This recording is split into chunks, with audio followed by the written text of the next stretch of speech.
Everyone, कैसे हो आप सब लोग? आई रियली होप आप सब लोग बहुत अच्छे होंगे। प्रकृति दिस साइड योर एसएसटी दीजो। एंड देखो बच्चों, आज के इस वीडियो में हम लोग करने वाले हैं आप लोगों की क्लास 7th की जो न्यू बुक है, पार्ट 2 है इसका, chapter number 4, turning tides 11th and 12th centuries. इसका हम लोग डिटेल में एक्सप्लेनेशन समझ चुके हैं। और आज के इस वीडियो में हम लोग करेंगे आपके इस चैप्टर के क्वेश्चन आंसर, जो भी आपके बिग क्वेश्चंस वाला पार्ट है ये भी, एंड जो आपके एक्सरसाइज के क्वेश्चन आंसर्स हैं वो भी, हम दोनों ही आज के इस वीडियो में कंप्लीट करने वाले हैं। तो अगर आप लोगों ने जो प्रीवियस वीडियोस जहाँ पे हम लोगों ने चैप्टर समझा हुआ है, अगर वो नहीं देखे जाके पहले उसको देखो, बिकॉज बिना उसके क्वेश्चन आंसर्स पे सोचकर थोड़ा सा डिफिकल्ट रहेगा समझने के लिए। एंड बाकी आज के इस वीडियो में हम लोग शुरू करते हैं। ठीक है जी। क्वेश्चन नंबर 1 यहाँ पे कहता है बिग क्वेश्चंस का फर्स्ट क्वेश्चन यहाँ पे क्या कहेगा, वो कहता है Why are the 11th and 12th centuries seen as a period of transition in Indian history? ऐसा क्या रहा इतिहास के इन 200 सालों में, हमने इसको इतना ट्रांजिशन क्यों कहा है इतिहास का? भैया उस फेज से हम इस फेज में आ गए हैं, बीच का ही ट्रांजिशन पीरियड रहा है, जहाँ पे हमने काफी चेंजेस करे हैं, जहाँ पे बहुत चीजों में डिस्ट्रप्शन हुआ है, काफी ट्रांजिशनल पीरियड्स आए हैं।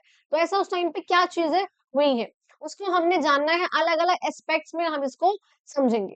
देखो यहाँ पे देखो चारों एस्पेक्ट मैंने यहाँ लिखे हुए हैं कि पहली बात तो हमने पॉलिटिकल रूप से ऐसा क्यों कहा, बिकॉज उससे पहले क्या होता था कि छोटे छोटे से किंगडम्स हुआ करते थे। अब इस टाइम पे वो जो किंगडम थे वो वीक होना शुरू हुए थे, वो टूटना शुरू हुए थे, एंड उसकी जगह क्या हुआ था, और छोटे छोटे डिफरेंट डिफरेंट किंगडम्स यहाँ पे इमर्ज हो रहे थे। हमने ये भी देखा था कि इस टाइम पे इन्वेशन बहुत हुए। इस टाइम पे क्या हुआ, बाहर से जो लोग हैं टर्की के, है ना, दान ओरिजिन के, दूर दूर से जो लोग हैं वो हमारे यहाँ पर आए थे, सेंट्रल एशिया वगैरह से। आपने इस चैप्टर में गजनी और गुरीद वगैरह इन सब के गजनी के बारे में हमने लास्ट में पढ़ा था, इन गुरीदों के बारे में हमने इस वाले चैप्टर में पढ़ा था। जो सेंट्रल एशिया से लोग हमारे यहाँ पर आते हैं अपना एरिया को कॉन्कर करने के लिए, बढ़ाने के लिए उसको, है ना, या उस अपने वेल्थ को बढ़ाने के लिए, या अपने रिलीजन को स्प्रेड करने के लिए, इन सब चीजों के लिए वो आते हैं। और अब देखो नेक्स्ट पार्ट यहाँ पे रहेगा ट्रेड एंड टाउन्स, वही वाली बातें यहाँ पर। अब बात करूंगी इकोनॉमिक रूप से क्या चेंजेस हुए, इकोनॉमिक रूप से हमने इसे क्यों कहा, पैसों के रूप से, बिकॉज इस टाइम पे बहुत सारे नए नए टाउन्स आए थे, नई मार्केट यहाँ पे डेवलप हुई है, नई नई चीजें यहाँ पर हो रही है, बिकॉज यहाँ पे ट्रेड हो रहा है, तो नई नई इन्वेंशन यहाँ पे हो रही है, अलग अलग जगहों की चीज यहाँ पर भी आ रही है। एंड दैट्स वाई यहाँ पर इंटरेक्शन होने की वजह से अच्छी खासी इकोनॉमिक ग्रोथ हो रही थी। थर्ड यहाँ पे रहेगा बच्चा आपका सोशल चेंजेस, आखिर सोसाइटी में क्या क्या चेंजेस है, उसमें क्या क्या चीजें हुई। तो कहते हैं अलग अलग कम्युनिटीज जिससे यहाँ पर हुआ करती थी, ऑक्यूपेशन, सोशल ग्रुप्स, ये सब यहाँ पे थे। तो ये जो चीजें थी इस टाइम पर वो उससे प्रोमिनेंट बना, क्या बना भैया, इस टाइम पे वो सब चीजें सबसे ज्यादा हो रही थी, जिसकी वजह से सोसाइटी में स्ट्रक्चर फॉर्म हो रहा था। यानी कि हमने देखा था यहाँ पर कि ऑक्यूपेशन बेस से, कि भाई यहाँ पे आपने लास्ट क्लास में भी हमने पढ़ा था वर्ना सिस्टम, सब कास्ट, वो सब यहाँ पे इमर्ज हो रही थी, है ना। पहले यहाँ पर ब्राह्मण, क्षत्रिय, वैश्य, शूद्र तो यहाँ पर हुआ करते थे, बट उससे अलग क्या है, यहाँ पे सब कास्ट में यहाँ पर आ रही है, तो यहाँ पे सोसाइटी एक अलग रूप यहाँ पर ले रही है। मैं लास्ट यहाँ बात करूंगी कल्चर के वे में, यहाँ पर उस रूप में क्या क्या यहाँ पर चीजें हो रही थी भैया। टेम्पल बिल्डिंग हो रही है यहाँ पे, आर्ट काफी अच्छा फ्लरिश हो रहा था, आर्किटेक्चर काफी अच्छा था। आर्ट के, आर्किटेक्चर के, लिटरेचर के एग्जाम्पल सब आगे में दे रखे हैं, टेंशन मत लो, नहीं नहीं नहीं। तो बाकी ये था हम लोगों का कि भैया आखिर 11th एंड 12th सेंचुरीज में ऐसा क्या हो रहा था जो इस पीरियड को हमने ट्रांजिशन ऑफ इंडियन हिस्ट्री बोला। क्वेश्चन नंबर 2 की बात करेंगे, कहते हैं which new powers emerge in this period. अब आपको, आपने अब पूरा चैप्टर पढ़ा हुआ है, तभी मैंने कहा कि जब तक ये चैप्टर नहीं पढ़ोगे तब तक इन क्वेश्चंस का आंसर काफी मुश्किल हो जाएगा, डिफिकल्ट हो जाएगा। तो कहते हैं हमने इस टाइम पे जो हमने चैप्टर पढ़ा, इस टाइम पे कौन कौन सी नई नई पावर थी जो कि इमर्ज हो रही थी, एंड इनके क्या क्या असेंशियल फीचर्स थे, चाहे वो इकोनॉमिक रूप से, चाहे एडमिनिस्ट्रेटिव रूप से, चाहे मिलिट्री टर्म्स में, क्या क्या हो रहा था बेसिकली। अच्छा, अब देखो जरा इस वाले क्वेश्चन की बात करेंगे, तो वे कहते हैं इस टाइम पे 11th एंड 12th सेंचुरीज के टाइम पे कुछ रीजनल पावर जैसे यहाँ पर आ रही थी अलग अलग पार्ट्स में। आप चाहे देख लो, यहाँ पे चोलास हमने देखा था साउथ इंडिया वाले पार्ट में, आपको याद होगा, यहाँ हमने चोलास देखे थे। आपको चौहामनास जो राजस्थान वाले पार्ट में थे, चौहान वाले राजस्थान वाले पार्ट में, चौहान, चौहामनास, पृथ्वीराज चौहान, याद है। काटियास हमने देखे थे डेक्कन रीजन वाले पार्ट में, काटियास जो है यहाँ पे थे।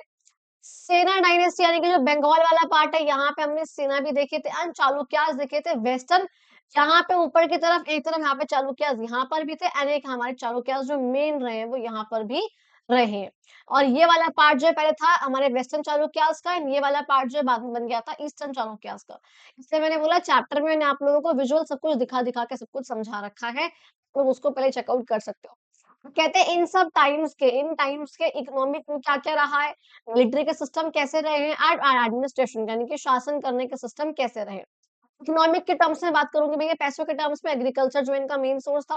आराम से जो पीजेंट्स वगैरह से ये लोग रेवेन्यू कलेक्ट करते थे, पैसा कलेक्शन करा जो जहाँ पे वो लोग खेती कर रहे हैं वहाँ से रेवेन्यू कलेक्शन करा तो वो उनके पास आ गया। ट्रेड एंड कॉमर्स अच्छा खासा उस टाइम पर डेवलप हो रहा था। ऊपर ही मैंने अभी कहा था कि ट्रेड अच्छा खासा था जो आपका मतलब नई-नई मार्केट्स यहाँ पे ग्रो हो रही थी। अलग-अलग चीज़ों का यहाँ पर ट्रेड होने की वजह से इकोनॉमिक ग्रोथ काफ़ी अच्छी हो रही थी। टेम्पल और लैंड ग्रांट भी यहाँ पर हुआ करता था। चैप्टर में मैंने बताया था लैंड ग्रांट जब हम किसी को अपना लैंड दे देते हैं खेती करने के लिए या कोई भी काम करने के लिए बेसिकली खेती के लिए होता है ये कि तुम जो है तुमको ये दे दिया अब तुमको इससे जो करना है वो आराम से करो बस इसका थोड़ा बहुत पार्ट मेरे को भी दे देना जो भी तुम यहाँ पे प्रोड्यूस करोगे। That was called land grant वो जो उस टाइम पे था। बात करूँ अगर यहाँ पे आपके मिलिट्री सिस्टम की तो यहाँ पर कहा गया है भैया ये जो किंगडम्स हुआ करते थे इन्होंने स्ट्रॉन्ग आर्मी मेंटेन कर रखी थी। मिलिट्री की बात करूँगी भैया आर्मी काफ़ी स्ट्रॉन्ग थी, चाहे वो आपके नॉर्मल सोल्जर्स हो, चाहे वो कैवेलरी हो। कैवेलरी का मतलब होता है जो घुड़सवार होते हैं। जो घोड़े पे सवार जो आर्मी होती है उसे हम बोलते हैं कैवेलरी। जो पैरों से चलने वाले सोल्जर्स होते हैं उन्हें हम बोलते हैं नॉर्मल हमारे इन्फेंट्री एंड यहाँ पे एलिफेंट्स वगैरह कुछ भी हो तो अपने टेरिटरीज को डिफेंड करने के लिए यानी कि बचाने के लिए किसी और से और उसको और एक्सपैंड करने के लिए लड़-लड़ कर उसके लिए यहाँ पर ये आर्मीज़ हुआ करती थी। कहते हैं इवन हमने ये भी देखा है कि चोलास के पास तो बहुत अच्छी नेवी भी हुआ करती थी जिससे वो लोग ट्रेड को काफ़ी अच्छा सी ट्रेड को भी कंट्रोल करते थे। बात करूँगी अगर यहाँ पे आप लोगों के एडमिनिस्ट्रेटिव सिस्टम की तो वो यहाँ पर कहते हैं भैया शासन यहाँ पे चल रहा था मिनिस्टर्स के ऑफिशियल्स की हेल्प से। किंगडम्स हुआ करते थे बड़े-बड़े हमने देखा हुआ है कि इसको छोटे-छोटे से यूनिट्स में डिवाइड कर देते थे। अगर लोकल इंस्टीट्यूशन से असेंबलीज है यहाँ पर, ये सब यहाँ पे एडमिनिस्ट्रेशन में यहाँ पर हेल्प कर रहे थे। खास करके किसमें चोला किंगडम में, यानी कि मतलब कुछ और इंस्टीट्यूशन छोटे-छोटे से अलग-अलग ऑफिशियल्स है ना, समंताज वगैरह, वो सब यहाँ पे किसी भी किंगडम को चलाने में हेल्प करते थे। क्लियर हो गया जी ये वाली बात भी? थर्ड क्वेश्चन पे आएँगे कहते हैं what high accomplishments in art में, आर्किटेक्चर में, लिटरेचर में, साइंस में हमें क्या देखने को मिलती है इस टाइम पे? मैंने कहा था आपको समझाऊँगी ये क्वेश्चन। कहते हैं कि आपको यहाँ पर आर्ट, आर्किटेक्चर, लिटरेचर, साइंस इन सब में क्या इम्प्रूवमेंट्स या क्या अकम्प्लिशमेंट क्या चीज़ पूरी हुई, क्या चीज़ बनी? ऐसा क्या हुआ था इस टाइम पीरियड पे वो हमें यहाँ पे बताना है। देखो बात करूँ मैं अगर आर्ट एंड आर्किटेक्चर की, ध्यान से सुनना। आर्ट एंड आर्किटेक्चर में मैंने आपको जब चैप्टर समझाया हुआ है मैंने आपको इन सब की हर एक की पिक्चर दिखा रखी है। तो यहाँ मैंने स्पेसिफिकली पिक्चर्स नहीं लगाई है। अगर चैप्टर देखा है आप लोगों ने तो आप लोगों को पता है वो सब चीज़ें। कहते बहुत बड़े-बड़े टेम्पल्स बनवा रखे थे। जैसे आपको याद होगा बृहदेश्वर टेम्पल जो कि थंजावुर में बनवाया था चोलास ने। मैंने आपको सन टेम्पल पढ़ाया था जो कि ईस्टर्न गंगास ने बनाया था। ठीक है? याद होंगी आपको ये सब चीज़ें जो कि आपका उड़ीसा में बना था। या आपका थंजावुर में बना है जो कि चोलास ने बनवाया है। अच्छा, साथ-साथ अच्छा यहाँ पर ही सन टेम्पल के साथ-साथ आपको याद होगा कि जगन्नाथ जी का टेम्पल भी था जो कि उड़ीसा में बनवाना शुरू किया था ईस्टर्न गंगास ने कि नरसिम्हा देव ने, लेकिन बाद में इसको एंड किसी और किंग ने किया था। तो यहाँ पर इस प्रकार के बहुत बड़े-बड़े टेम्पल्स यहाँ पर बन रहे थे। अगर मैं आर्किटेक्चर की बात करूँगी तो आपको याद होगी भोपाल की बड़ी लेक जिसे हम बोलते हैं बड़ा तालाब ग्रेट लेक, जो कि यहाँ पर भोज किंग ने बनाया था जो कि परामरास के थे। ठीक है? उन्होंने ये बनवाया था जो कि हमको दिखाता है कि वाटर को मैनेज करने का उस टाइम पर भी कितने अच्छे तरीके लोगों के पास हुआ करते थे। अगर लिटरेचर की बात करेंगे भैया लिटरेचर जो आपको पता है संस्कृत में भी थी, रीजनल लैंग्वेजेस में भी थी, कन्नड़ मलयालम के आपको लैंग्वेजेस में भी था। जैसे आपको याद होगा भास्कराचार्य ने लिखी थी लीलावती, वो काफ़ी फेमस रहा था ये मैथ्स के ऊपर बुक। तो यहाँ पर आएगा। साइंस के ऊपर बात करेंगे भैया साइंटिस्ट बथेरे मतलब वो चीज़ थी उस टाइम पे उन लोगों ने मैथ्स में, एस्ट्रोनॉमी में इवन जो इससे पहले के रहे वो तो एस्ट्रोलॉजी वाले भी रहे हैं। ठीक है? वराह मीरा वगैरह आपको याद होंगे। ये सेंटर्स ऑफ लर्निंग मतलब बहुत ज़्यादा यहाँ पर लर्निंग के सेंटर थे जगह-जगह, अलग-अलग प्रकार से जहाँ पे अलग-अलग लैंग्वेजेस सिखाई जाती थी या लिटरेचर सिखाई जा रही है, मैथ्स, एस्ट्रोनॉमी ये सब चीज़ सिखाई जाती थी, जिनसे हम ये कहेंगे भैया ग्रोथ काफ़ी अच्छी हो रही थी एजुकेशन की स्प्रेड है वो भी काफ़ी अच्छा हो रहा था। ठीक है जी। अब देखो बच्चा लोग बीच में इसके कोई क्वेश्चंस आज सच नहीं थे, हमने देख रखे थे। अब हम सीधे आएँगे आप लोगों के क्वेश्चंस एंड एक्टिविटीज़ वाले पार्ट पे। इसमें आखिर कौन-कौन से क्वेश्चंस और हम उसको पहले एक बार देखते हैं। क्वेश्चन नंबर 1 देखो यहाँ पर आता है बच्चा, पहले इसको हम ज़रा चेंज कर लेते हैं। लेट्स टेक इट, ठीक है। कहते हैं why is the period under consideration in this chapter regarded as a major transition. भाई देखो, वो वाली बात यहाँ पर आ गई कि आखिर इस टाइम पे ऐसा क्या हुआ है जो कि हमने इसको ट्रांजिशन का पीरियड बोला है। अब इसमें आपको सिर्फ यही नहीं बताना कि आपको ये बताना है कि इस टाइम पे चेंजेस क्या क्या हुआ है, तो दो चेंज बताने हैं और दो कॉन्टिन्यूटी कि जो पहले से चलता आ रहा था वो अब भी चल रहा है, तो वो क्या क्या चीजें वो रही है। अगर बात करूं यहाँ पे मैं चेंजेस की, तो कहते हैं भैया rise of new regional powers, कि यहाँ पर क्या हो रहा था, नई नई रीजनल पावर्स यहाँ पे आ रही थी। आपने इससे पहले चाहमनाज नहीं पढ़े, आपने इससे पहले चालुक्य वेस्टर्न चालुक्यास नहीं पढ़े थे, आपने इससे पहले सेनास नहीं पढ़े थे, आपने यहाँ पर ये सभी पढ़े हैं। आपने देखा है इस टाइम पर क्या हो रहा है भैया, चेंज क्या क्या चीजें हुई है, नए नए टाउन यहाँ पर आए, ट्रेड यहाँ पर काफी अच्छा हुआ है। अगर बात करूं कॉन्टिन्यूटी की, क्या पहले से चलता आ रहा था, एग्रीकल्चर चल रहा था पहले से, पहले भी वो मेन ऑक्यूपेशन था, आज भी वो मेन ऑक्यूपेशन है। और यहाँ पे कल्चर के ट्रेडिशंस जो है, यानी कि art, architecture, temple building, literature, ये सब यहाँ पर कल्चर्स पहले भी चलते आ रहे थे, आज भी यहाँ पर चलते आ रहे हैं। कॉन्टिन्यूटी के ये दो रही है एंड चेंज यहाँ पर उन दो चीजों में हुआ है। दैट वाज द पॉइंट, ठीक है जी। क्वेश्चन नंबर 2 की बात करेंगे।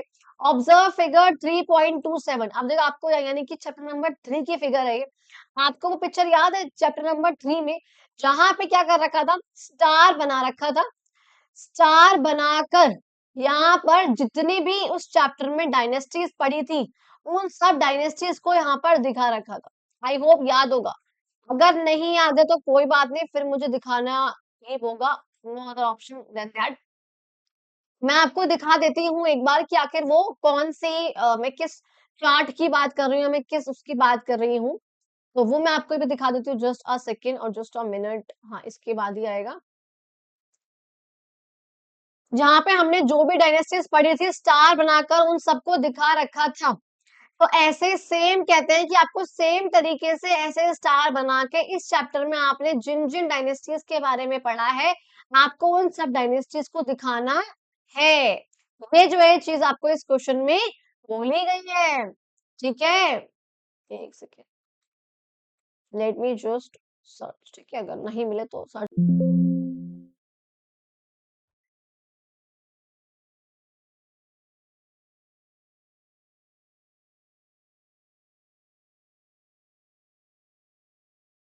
अरे अच्छा, इसमें नहीं है, सॉरी, मैं भी किस में सर्च कर रही हूँ। ठीक है, ये दिख गया आपको कि हमने इस चैप्टर में चैप्टर नंबर 3 में क्या-क्या पढ़ा था। हमने पुष्यभूति पढ़े थे, पालाश पढ़े थे, ईस्टर्न चालुक्य, पल्लवास, चोलास, पांड्यास, चेरास, चालुक्यास, राष्ट्रकूटास, गुर्जर, प्रतिहारास। ना तो इस चैप्टर में सेनास थे, ना इस चैप्टर में वेस्टर्न चालुक्यास थे, है ना? तो बहुत से डायनेस्टी है जो कि इस वाले चैप्टर में चोलास वगैरह वो सब नहीं थे। तो कहते हैं कि आपको इस वाले चैप्टर में, आपको इस वाले क्वेश्चन में आपको ये सब बताना है, आपको इस तरीके से स्टार बनाना है, यहाँ पे उन सारे ही डायनेस्टीज के बारे में लिखना है। वो डायनेस्टीज कौन-कौन सी हैं, ये मैंने 9 स्टार बना रखे हैं बिकॉज़ हमारे पास 9 डायनेस्टी है जो कि हमने इस चैप्टर में पढ़ी है। और वो डायनेस्टी कौन-कौन सी, पहले आप लोगों को मैं वही चीज़ बता देती हूँ, क्योंकि हम लोग पढ़ने वाले हैं आपके क्वेश्चन नंबर 6 में। हम लोग पढ़ेंगे आखिर डायनेस्टीज कौन-कौन सी हैं। तो यहाँ पर कहा गया है कि ग्रुप्स में बात करते हुए आपको ये बताना है कि डायनेस्टीज इस चैप्टर में हमने कौन-कौन सी पढ़ी है, इससे प्रीवियस चैप्टर में कौन-कौन सी डायनेस्टी थी। तो आपको उसका एक टेबल बनाना है कि आपने जो लास्ट टाइम पढ़ा है और आपने जो अब पढ़ा है। आपको ये बताना है वो डायनेस्टी जो कि दोनों में थी, तो बोथ। वो डायनेस्टी जो कि इसके बाद या मतलब इसके बाद गायब हो गई, जो डिसअपीयर हो गई, आपको वो बतानी है। एंड वो जो दोबारा से इस वाले पीरियड में आ गई, आपको वो भी बतानी है।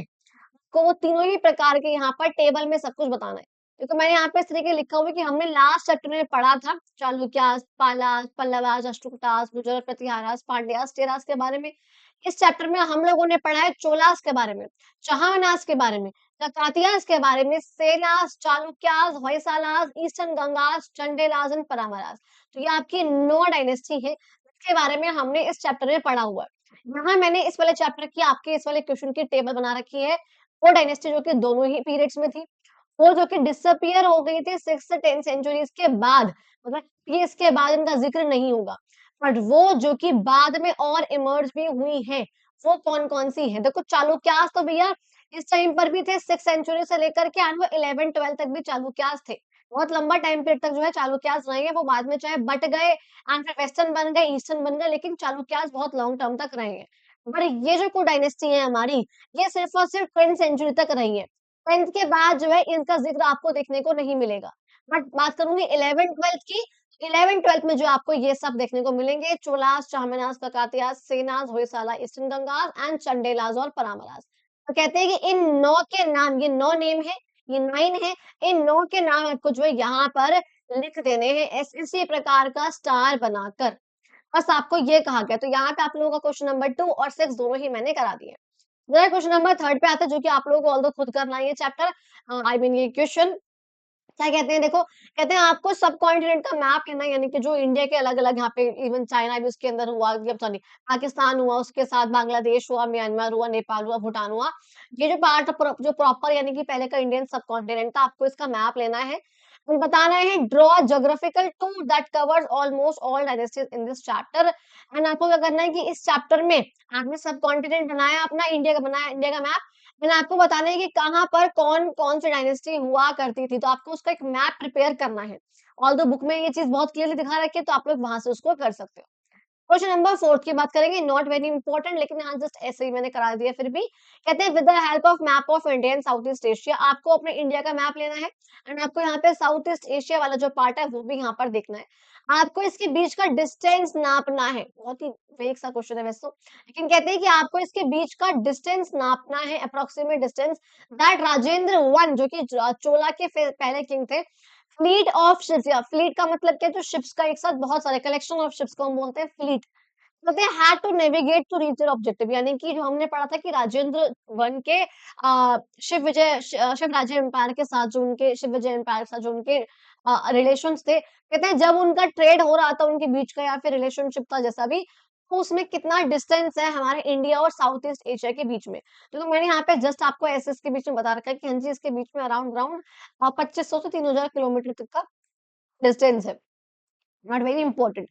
बात करेंगे सर आप यहाँ पे हम लोग क्वेश्चन नंबर आप लोगों के 5 की, जिसमें आपको मैच करने हैं, मैच द टू पेयर्स, कि आखिर कौन-कौन से कहा, किसने क्या-क्या बनवाया, या फिर कौन कहाँ पर था। ईस्टर्न गंगास हमने बहुत ध्यान से पढ़ा हुआ है, अभी ऊपर बताया था आपको, क्वेश्चन आंसर्स में भी बताया है कि इन लोगों ने कोणार्क का सन टेम्पल बनवाया था। अगर यहाँ पे वो भी होता ना ऑप्शन आपका जगन्नाथ जी का, तो वहां पर उसको भी टिक टिक करते हैं।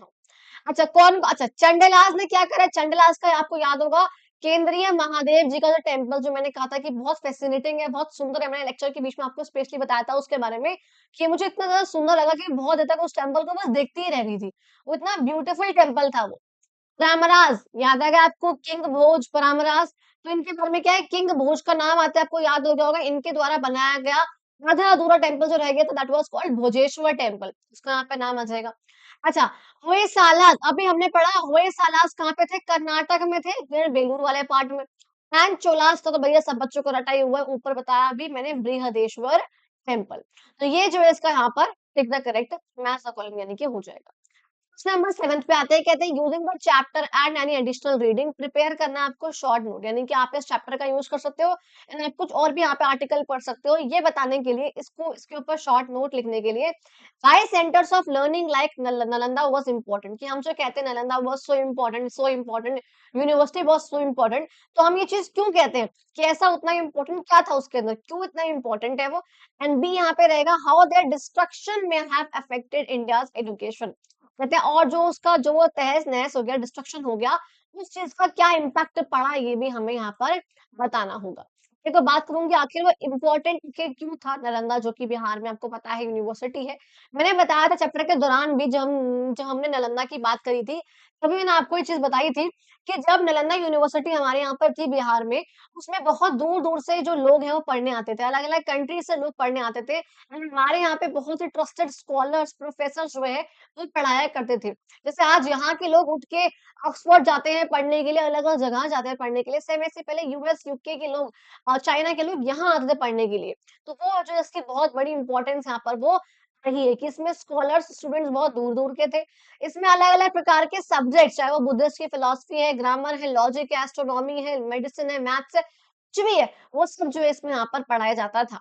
इसमें बहुत बड़ी लाइब्रेरीज़ थी, जिसके अंदर मैंने बताया था कि बहुत सारी लैक्स ऑफ मैन्युस्क्रिप्ट जो है इसके अंदर हुआ करती थी, जिसको जब उसने डिस्ट्रॉय भी कर दिया था, तो उसके बाद जब यहाँ पे कई दशकों बाद एक चाइना का पर्सन पिलग्रिम यहाँ पे आया था, तो उसने यहाँ पे देखा था कि कितना कुछ यहाँ पे डिस्ट्रॉय हो चुका है।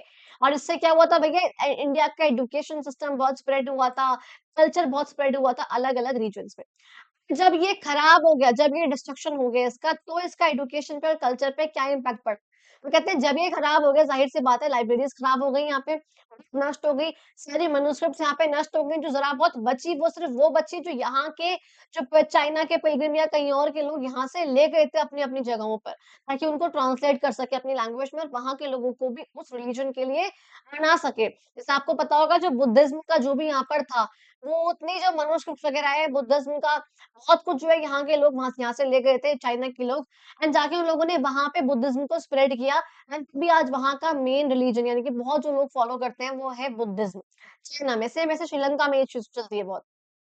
अच्छा, बहुत सारे स्कॉलर्स, टीचर्स, स्टूडेंट जो है सब वहाँ से उनको जाना पड़ा एंड जो अच्छा खासा लर्निंग का स्प्रेड हो रहा था लिटरेचर का, एजुकेशन का वो सब यहाँ पे डिक्लाइन हो गया। ज़ाहिर-सी बात है ये तो। लास्ट क्वेश्चन पाएँगे देखो यहाँ पे कहते हैं why do you think Mahmud of Ghazni carried out repeated raids from Afghanistan to India? आखिर ये जो महमूद ऑफ गज़नी था, ये अफ़गानिस्तान से बार-बार इंडिया क्यों आ रहा था? लेकिन जो मोहम्मद घूरी था, वो उसने टेरिटोरियल एक्सपेंशन को एक लॉन्ग टर्म कंट्रोल देखा था, यानी कि ये तो बार-बार आ रहा था और बार-बार यहाँ पे कुछ ना कुछ कर रहा है, चोरी करके जा रहा है। लेकिन जो घुरी था, घुरी यहाँ पर आकर अपना लॉन्ग टर्म अपने आप को एस्टेब्लिश करना चाहता था। कहते हैं आपको इन दोनों के यहाँ पर क्या डिफरेंसेस थे इनकी आइडियोलॉजी में और इंडिया को लेके इनके पर्सपेक्टिव में इन दोनों का यहाँ पर डिफरेंस समझाना होगा। हमने ये लास्ट क्लास में हम लोगों ने पढ़ा था लास्ट चैप्टर में आखिर महमूद ऑफ गज़नी के बारे में। आखिर गज़नी का यहाँ पर मेन मोटिव क्या था? अफ़गानिस्तान से बार-बार यहाँ पर आना, पहली चीज़ यहाँ पे पैसा गेन करने के लिए, पैसा के लिए। दूसरा यहाँ पे हमने देखा था कि किस तरह उसने यहाँ पे आके बड़े-बड़े टेम्पल्स को तोड़ा है, चाहे वो सोमनाथ टेम्पल था, जो भी टेम्पल थे, वो सब जो है इसने यहाँ पे आके तोड़े थे। यहाँ से तोड़-ताड़ के बहुत सारा पैसा बिकॉज़ ये चोर था, मैं लिटरली चोर कहती हूँ उसको। ये लिटरली चोर था बिकॉज़ यहाँ से इतना ज़्यादा पैसा यहाँ से ये लूट-वूट कर लेकर गया था, यहाँ से खजाना यहाँ पे लूट के ले गया था अपने गज़नी के किंगडम में। बेसिकली हमने क्या कहा ये इसका जो एम था वो चोरी करना था। इसका यहाँ पर ये नहीं था कि उसको परमानेंट यहाँ पे अपने आप को एस्टेब्लिश करना है या इंडिया की टेरिटरीज़ में कॉन्क्वर करके यहाँ पे उसको राज करना है। वो इसका एम नहीं था, इसका एम था यहाँ पे आना, टेम्पल्स को टारगेट करना, चोरी करना और सामान जो है खजाना अपने यहाँ ले जाना। अगर यहीं पे बात करूँ गोरी की, तो गोरी का भैया अलग था। गोरी को यहाँ पे आके चोरी करने का नहीं था। उसको यहाँ पर आकर ना अपने आप में उसने ऑफिशियल से अपॉइंट कर दिया था बाद में, पर पहले उसने यहाँ की टेरिटरीज़ को एक्सपैंड किया था। यहाँ वहाँ उसने अपने टेरिटरी को एक्सपैंड करने के लिए यहाँ की टेरिटरीज़ को कॉन्क्वर करा था, कि यहाँ पे लॉन्ग टर्म तक का पॉलिटिकल कंट्रोल बिठा सके। इवन यहाँ पे ये भी देखा था उसने कुछ जो है इंडिया के रूलर्स थे उनको भी हरा दिया था। तो एग्ज़ाम्पल के लिए हमने देखा था यहाँ पर सेकंड बैटल ऑफ टेरेन में पृथ्वीराज चौहान को भी इसने हरा दिया था, चाहमाना डायनेस्टी के जो थे। तो कहते हैं उसने हराने के बाद नॉर्थ इंडिया में अपने आप को एस्टेब्लिश भी कर दिया था एंड तभी उसके बाद धीरे-धीरे करके आपको याद होगा दिल्ली सल्तनत की भी स्थापना हो गई थी। क्लियर हो गया जी? देखो बस यहाँ पे कंक्लूजन मैंने यही लिखा हुआ था कि यानी कि इसका जो मेन एम था वो पैसे के लिए था, चोरी के लिए, इसका मेन एम था एक लास्ट एक बहुत मतलब टाइम तक चलने वाला एम्पायर जो है इंडिया में वो बनाने का। क्लियर हो गया जी? एंड दैट वाज़ बच्चा होल ऑफ योर चैप्टर्स के जो भी आपके क्वेश्चन आंसर्स थे, चाहे एक्सरसाइज के हो गए, चाहे आपके बिग क्वेश्चन्स हो गए, सबका मैंने आपको यहाँ पे नोट्स दिखा रखे हैं। आपको इसके नोट चाहिए, आपको बताया टेलीग्राम ग्रुप का लिंक है डिस्क्रिप्शन बॉक्स में, वहाँ जॉइन करके इसको डाउनलोड कर सकते हो।